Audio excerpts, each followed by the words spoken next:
But up to that point, you say we disagree. I don't hear really anything. I'm not quite sure what happened in Syria, but I don't know, so, right? But other than that, I don't hear anything I disagree with at all. Yeah, sounds like we're in a complete agreement. I wonder, though, is there a successful regime change that the United States supported that you're aware of in the last 100 years?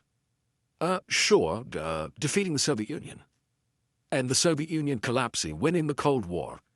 That was the most consequential step for U.S. national security interests of our lifetimes.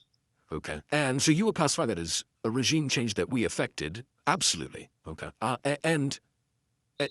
Look, you and I are in my office. We're sitting next to a painting of Reagan in front of the Brandenburg Gate. And up top are the words, "Tear down this wall," in German, in the style of the graffiti. Great. And I think those are the most important words any leader has said in modern times. And if you look at how Reagan waged the Cold War, and Reagan is very much my model for how to, I actually think how Reagan took on the Soviet Union is exactly how we should take on China.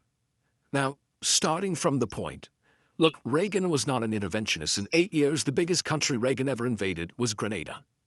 He was very reluctant to use U.S. military force. He didn't respond to F-3 barracks bombings. You're right.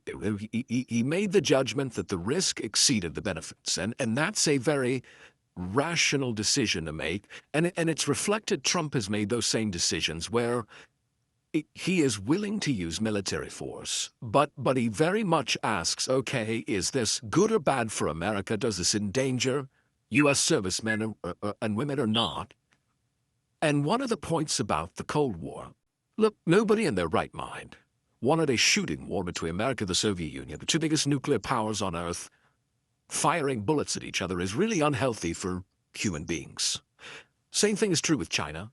Nobody with any sense says, hey, let's go to war with China. That's really dumb, and a whole lot of people could die. But the Cold War showed we've got lots of tools short of sending the Marines to fight against a regime. And one of the most important tools is the bully pulpit.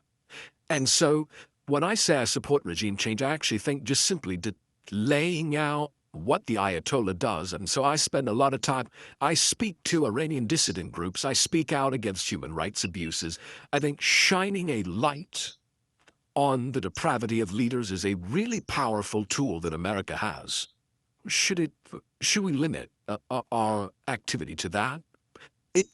It depends, again, that because the U.S. government pays opposition groups, militarized opposition groups in Iran to overthrow the government, who've done in a lot of different places, as you know. I'm not saying it's bad, but that's very different from what you're describing. You're saying we're making a moral case, as we did for 7 years with the Soviets.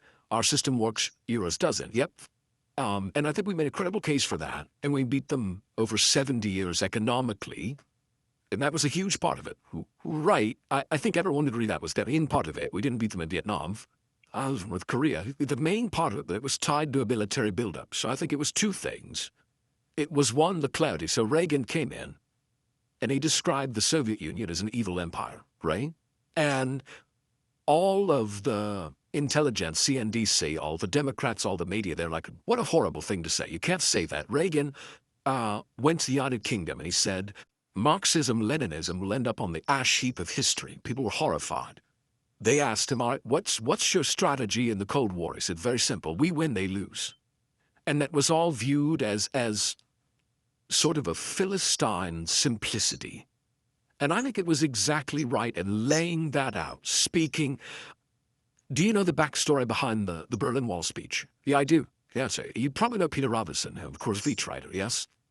So 3 times the State Department deleted those words from that speech. And 3 times Reagan wrote it back.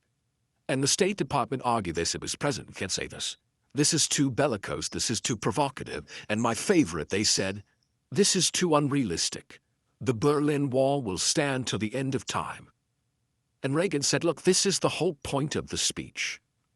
And less than 3 years after Reagan gave that speech, the Berlin Wall was torn to the ground. And it wasn't knocked down by American army tanks. We didn't shoot missiles at it.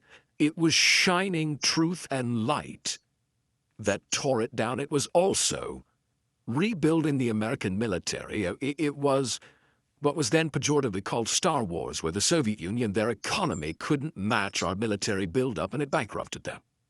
That's an example of peace through strength. I wonder, I mean, is there anybody who was alive in 1989 who wouldn't trade that America for the one we live in now? There's not one person, I don't think. Oh, sure. But, I mean, just the basic metrics, debt, suicide rate, life expectancy, it was... I wonder why, after that victory, America didn't thrive in the way that we thought that it would, that I thought that it would. My family was involved in that. I mean, we were very focused on it in my house. One. And I wonder two things. Why didn't the United States kind of declare victory and make some sort of arrangement with Russia that allowed like mutual prosperity rather than continuing a Cold War? And second, I wonder why the United States didn't get a lot better. Like, why don't we have better infrastructure? Why don't we have fewer homeless? Why do we have all these drugs? Like, if we won, why does our country look like this? I walked across from Union Station this morning, as you do, I'm sure, every day. And those people lying in the street sleeping outside, it's like, what is that?